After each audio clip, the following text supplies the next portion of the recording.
nos predisponemos, sobre todo la gente que no ama al Señor como nosotros, a tener un encuentro con Él, a, a preguntar cosas, ¿cierto? Oye, ¿por qué no comen carne? Y usted inmediatamente, porque la carne representa el cuerpo de Cristo y Él murió por tus pecados. Fue crucificado, al tercer día resucitó. Inmediatamente usted puede predicar. Es un momento donde la gente está propensa a entender lo que el Señor quiere para sus vidas. Y en ese momento, el único que está en ese momento para poder hablarles de eso es usted. Y son momentos importantes porque uno empieza a decir, Señor, dame la valentía o dime en qué momento tengo que hablar tu palabra y esta semana es perfecta, ¿cierto? Para comenzar, hoy jueves es un día especial, ¿cierto? En cuanto a la Pascua. Hoy, en estos momentos, se encontraba Jesús cenando con sus discípulos, en la última cena. No sé si usted se ha fijado, ¿cierto?, que muchas veces la Pascua es a final de abril, a mediados de abril, a principios de marzo, ¿cierto? Y no tiene que ver con el calendario, tiene que ver con algo mayor, ¿cierto? Que lo que dejó el Señor Jesús, que es el universo, de acuerdo a eso, de acuerdo a cosas que hacen que ese día sea tan espectacular, se toma la mejor semana para celebrar esto. Porque todos saben que esto no fue al azar, sino que fue predispuesto por nuestro Señor Jesucristo. Y el Señor Jesús en este día se preparaba para su muerte. Una pregunta para ustedes. ¿Saben qué hizo Jesús en su agonía? ¿Sabe usted lo que Jesús hizo en ese momento de agonía, de dolor, de, como usted sabe, eh, tanto estrés, tanto agotamiento? ¿Sabe lo que Jesús hizo? ¿Y qué debo hacer yo cuando tenga un poquito de este sentimiento? Tal vez si me siento en soledad, ¿sabe lo que tiene que hacer? ¿O sabe que Jesús estuvo en soledad? ¿Sabe que Jesús se sintió solo en algún momento? Y eso lo vamos a ver, vamos a responder también estas preguntas. Y quiero que vayamos a Lucas 22, del 39 al 46.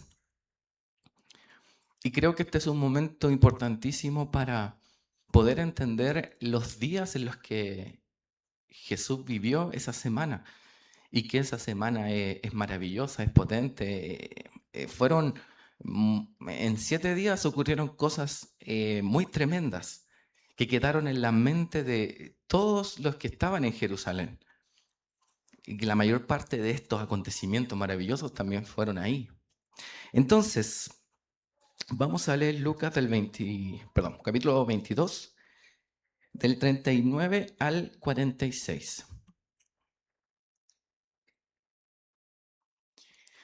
Dice, luego, lo vamos a leer en el nombre de nuestro Señor Jesús. Amén.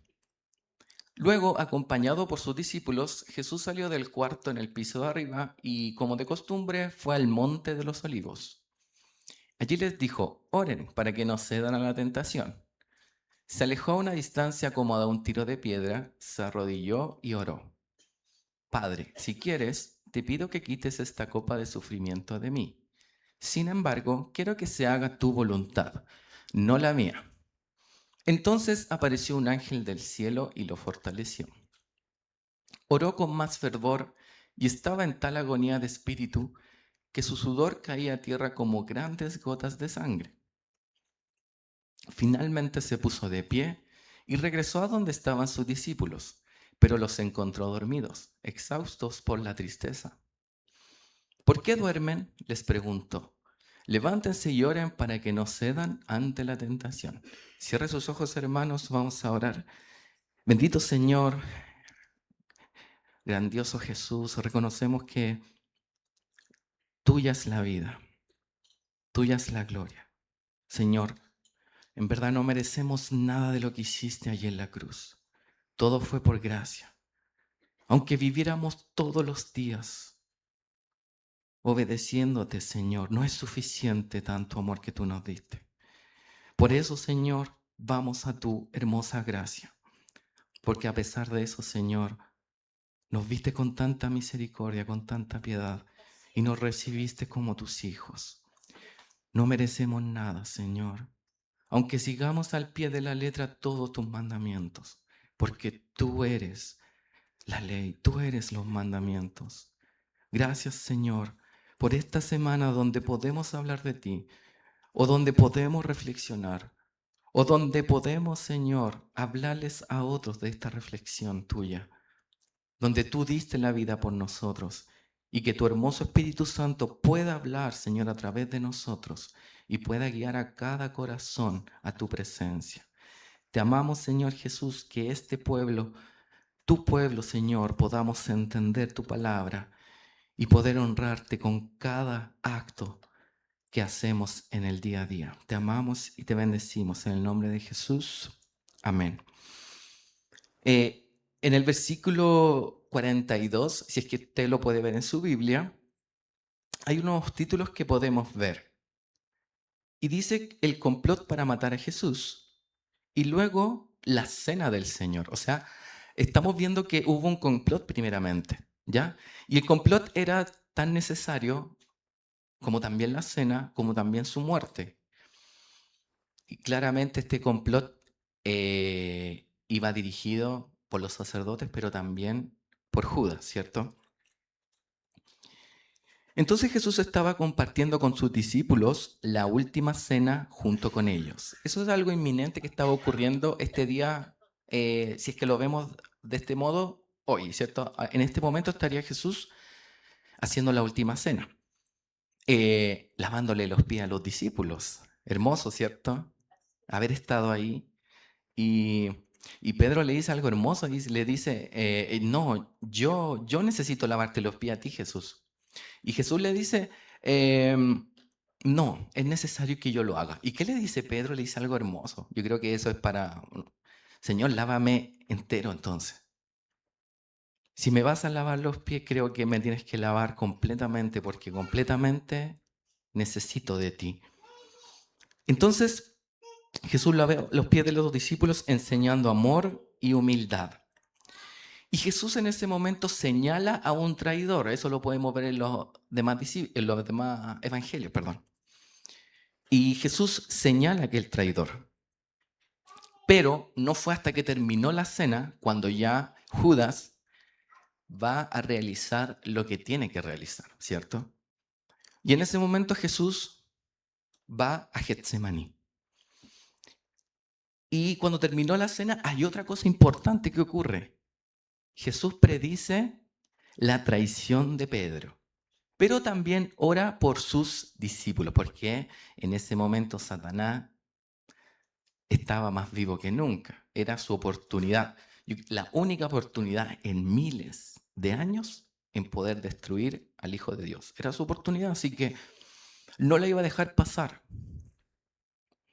Vemos entonces en Lucas 22:39, luego acompañado por sus discípulos, Jesús salió del cuarto en el piso de arriba. Ellos estaban, ¿cierto?, en la cena, en el piso de arriba, en la cual una persona le había prestado, ¿cierto?, este lugar para que hicieran esta ceremonia hermosa. Y como de costumbre fue al Monte de los Olivos, o sea, para Jesús era una costumbre ir a solas a orar. ¿Es de costumbre para nosotros ir a orar a solas? ¿O solo lo hacemos en la iglesia? Vemos que Jesús nos da un ejemplo maravilloso de decir, estés bien, estés mal, tengas un compromiso, estés afligido, tengas algo importante que hacer, ¿qué deberíamos hacer? Ir a solas a orar, como de costumbre. Como si mi cuerpo dijera, ese es el momento, tienes que ir a orar, todos los días vas a orar. Es una disciplina. Y Jesús la hacía tan natural que a nosotros nos enseña que estas cosas debemos hacerlas naturales, como conversar, como respirar, como dormir. Naturales, como tener hambre, ir a saciarse de comida. Así debe ser la oración. Y en esta ocasión era importante. Pero al parecer los discípulos no sabían exactamente lo que el Señor iba a hacer, o tal vez exactamente no sabían qué iba a ocurrir. Recuerden que en estas últimas semanas ya Jesús no les decía por parábolas que Él iba a morir, sino que directamente les decía, yo voy a morir, yo me iré.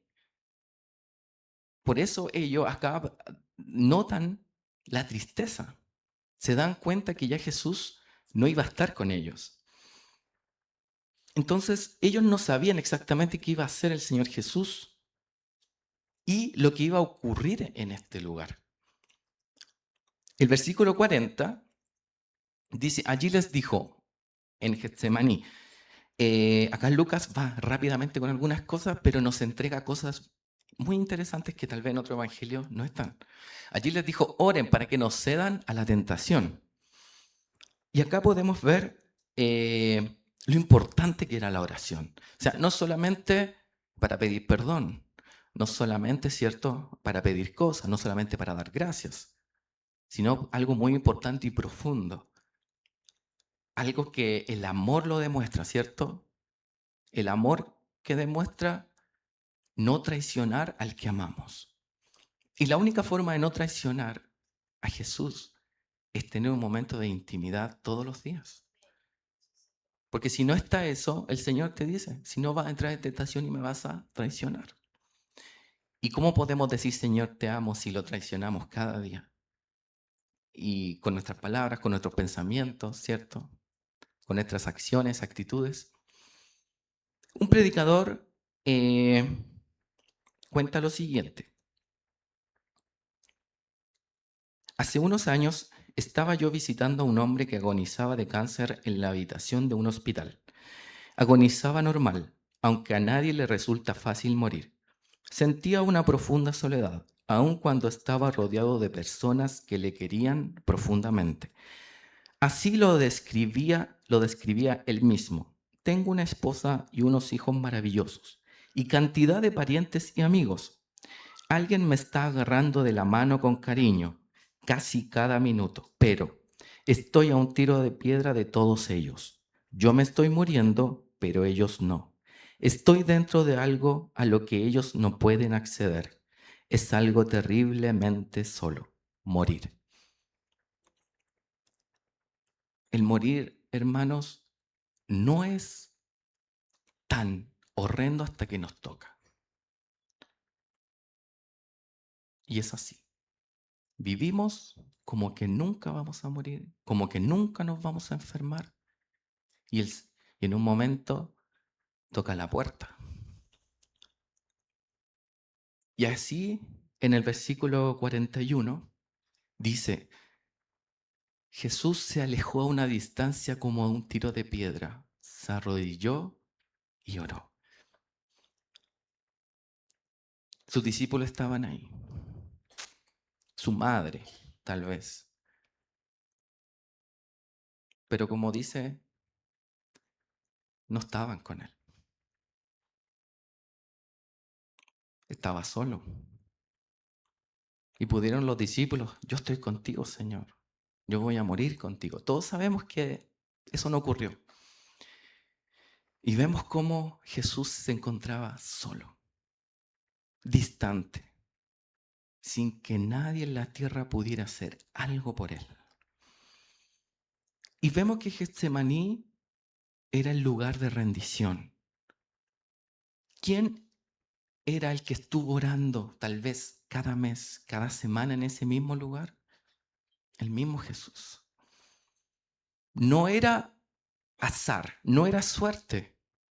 Era un lugar que él había predestinado perfectamente por los siglos antes, mucho antes de ser un hombre, él había dejado ese lugar. ¿Y ese lugar qué significa? Lugar de rendición. Era un huerto de los olivos. Era una prensa de aceite. Para eso se ocupaba ese lugar. Y ese lugar era importantísimo porque él podía escabullirse en ese tremendo lugar y estar a solas, sin que nadie lo molestara. Jesús estaba en soledad, aparentemente ausente del Dios mismo, aparentemente. Y es porque el Señor Jesús sintió todos los millones de nuestros pecados en un solo momento. Si usted se pone a pensar en sus propios pecados, creo que no los recordaríamos todos. Pero el Señor en ese instante tomó sobre sí todos sus pecados, todos los de su familia, todos los de la región y todos los del planeta en todo el tiempo que el ser humano existió en la tierra. Y vemos cómo esos pecados que hicieron en Jesús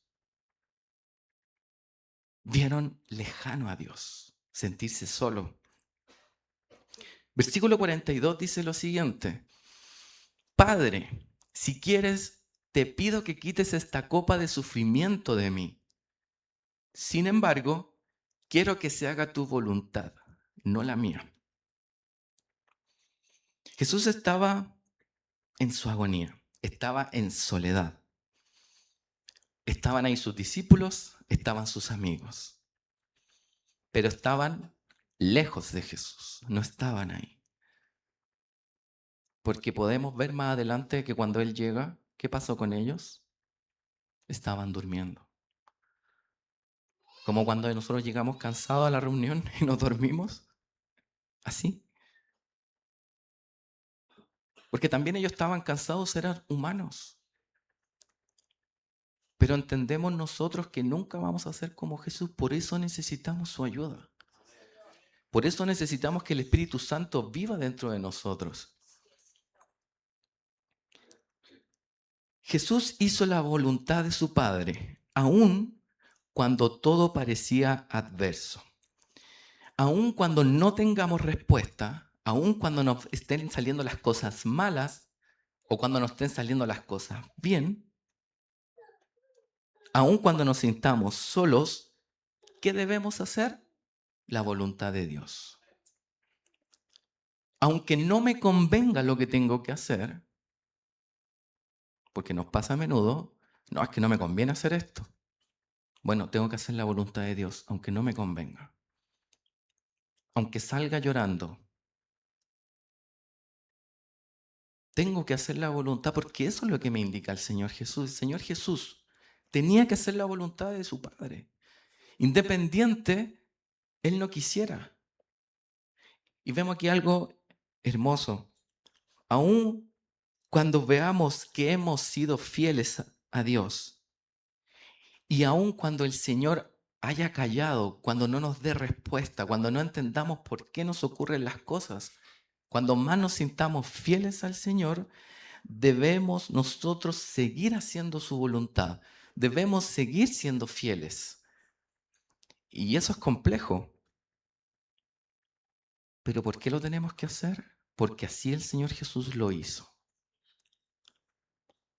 No hay otra alternativa. Si lo hizo Jesús, yo también. Aunque me cueste, aunque somos débiles. 43 y 44, si lo podemos leer. Entonces apareció un ángel del cielo y lo fortaleció. Oró con más fervor y estaba en tal agonía de espíritu que su sudor caía a tierra como grandes gotas de sangre. Está científicamente comprobado que cuando una persona está con mucho estrés, con mucha agonía, puede sudar sangre. Entonces Jesucristo, lo que ocurre acá es tan poderoso que no podemos negar lo complicado que era. Lo complicado porque si usted un día se sacrifica por un ser humano, créame que eso no vale nada. No vale nada. Porque somos corruptos, somos mentirosos, tenemos una mente cochina. Pero el único que pudo morir por nosotros y que valió por cada pecado que nosotros hicimos es la de nuestro Señor Jesús. Eso vale todo. Por eso usted no se enorgullezca de su esfuerzo. Usted puede decir, no, yo llego temprano, no, yo voy todos los días a la iglesia, yo hago todo mi esfuerzo. El Señor Jesús dio hasta su última gota de sangre por usted. Y todo lo que usted hace ni siquiera vale ni la mitad de lo que Jesús hizo por usted. Todo lo que tenemos es por gracia de Él, sea bueno o sea malo. Todo. Y aquí hay tres cosas que no están en los otros evangelios. Cuando Cristo agoniza, se presenta un ángel del cielo que lo fortalece.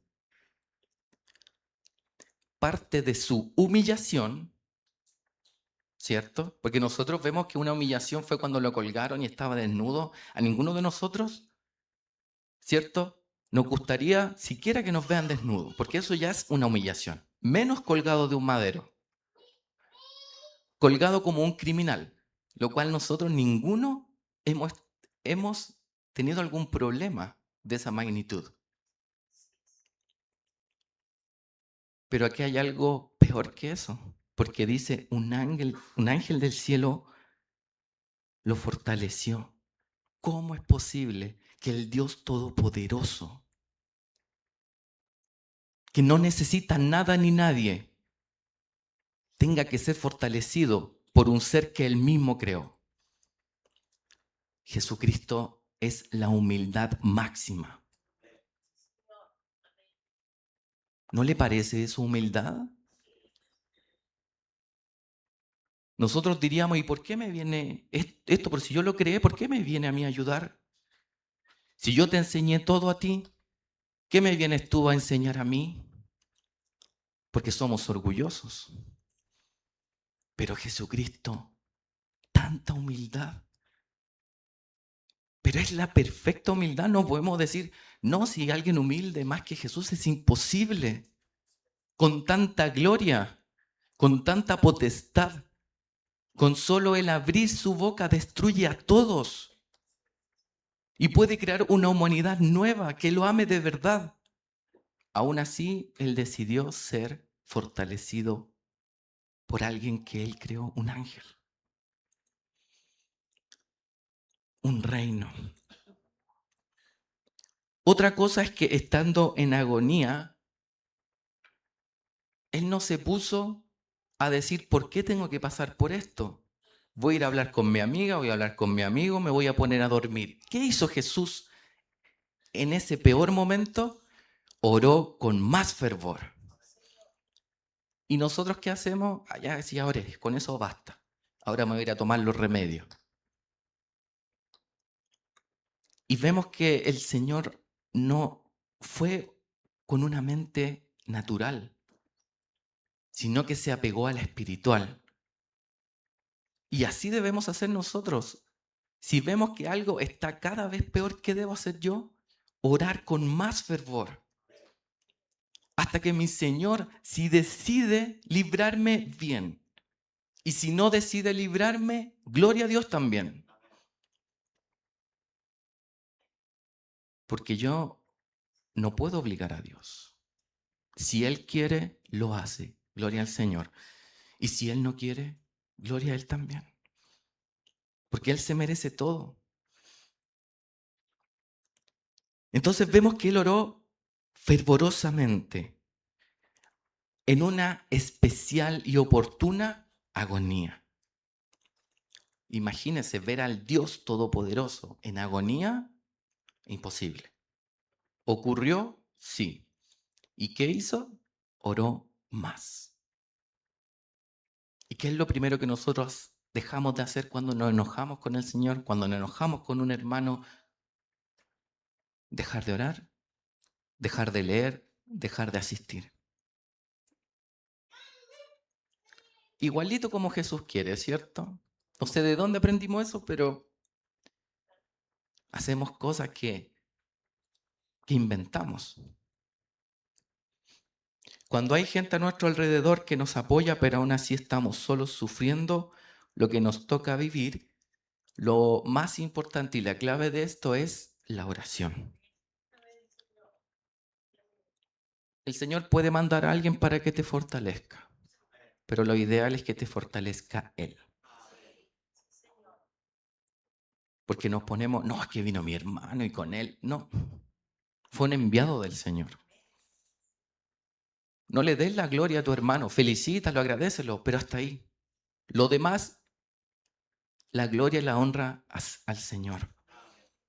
Porque tenemos mucho ego, ¿cierto? 3. En esta agonía su sudor fue como grandes gotas de sangre que caían. Este hecho admitido que bajo extrema presión mental los poros llegan a dilatarse tanto que la sangre puede fluir de ellos en la forma del sudor sangriento. ¿Ya? Esto es real. Y hay mucha gente que contradice todo lo que sale en la Biblia solamente porque no le conviene, solamente porque tendría que venir arrodillado delante de Cristo a pedir perdón por todas las cosas malas que ha dicho de los cristianos. Y a eso no le conviene. Cuando hablan mal de ti, cuando hablan mal de la iglesia, cuando hablan mal de Dios, no les conviene que esto sea real. 45, 46.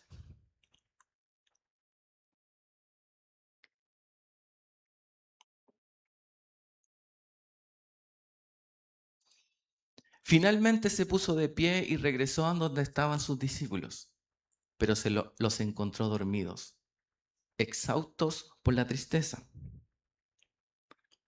¿Por qué duermen?, les preguntó. Levántense y oren para que no cedan ante la tentación. Vemos cómo Jesús nos llega a retarlos, nos llega con una mala predisposición a decirle cosas a los discípulos. Vemos la reacción de Jesús, tan hermosa, ¿cierto? Tan neutral, tan perfecta, digámoslo. Vemos cómo el Señor Jesús es tan perfecto con todo lo que hace. Cada una de las cosas que Él hizo en estos momentos de dolor, de agonía, podemos ver su extrema pureza, su mente, con dolor, tristeza, agonía, un estrés total. Nosotros nos enfadamos un poquito y tratamos a todos mal, al que se nos cruce. ¿Y el Señor te enseña eso? El Señor nos dice, aunque esté pasando por un mal momento, ve y ora. Y sé un hombre y una mujer genuina delante de mí. Porque las condiciones externas no deben afectarte. Tu trabajo no debe afectar cuando tú llegues a cuando estés con tu familia. Tus problemas externos no deben afectar tu comunión con el Señor, sino que ser una persona real delante de Él. Aprender a decir, es más importante mi integridad, es más importante el amor que le tengo a los demás, no por los problemas que estoy pasando. No dejemos que la tristeza nos aleje del Señor, sino que eso nos acerque más a Él. Porque cuando nos enfermamos pedimos la oración en todos lados. Y cuando nos sanamos, ¿qué pasa? Lo primero que hacemos, llegar tarde a la reunión. Dejamos de orar. No, es que ya me siento bien. Y el Señor hizo un milagro por ti. El primer milagro fue encontrarte, recibirte. Todo lo demás es añadidura. Lo primero que hizo fue dar su vida por ti. Y todo lo demás es bondad de Él. Nada que merezcamos. Esa es la voluntad del Señor. Que nosotros nos acerquemos a Él independiente de lo que ocurra. Estemos mal, estemos en dolor, estemos a punto de morir en una cama.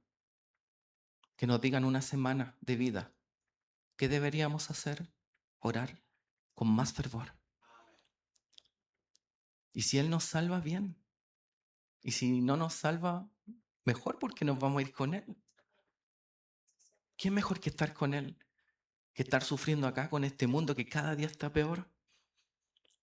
Y como conclusión, hermanos, nuestra oración debe ser siempre acostumbrados a orar en todo momento. ¿Qué es lo que hace un cristiano? ¿Qué es la parte principal de un cristiano? Orar. Debemos tener la humildad y también recibir la ayuda de los demás. ¿El Señor recibió ayuda? ¿La necesitaba? ¿La merecía? ¿Nosotros más? Y con humildad recibamos todo. Apoyarme en los que están a mi alrededor. Apoyarme en los hermanos de la fe. En los que conocen la palabra. En los que me van a dar una palabra oportuna de acuerdo a la palabra y no a dichos del mundo. En esas personas debemos confiar. Que usted sea una de esas personas en la cual los hermanos puedan confiar, no en decir, no le voy a contar a este hermano porque se los cuenta a todos. Y lo último que hace es orar por mí. Y muchas veces esa es la realidad de las iglesias. Y el Señor quiere un cambio en nuestras vidas, hoy, no mañana. Mañana tal vez no estemos. Hoy. Tercero, aunque todo parezca adverso, aunque no escuchemos al Señor, aunque el Señor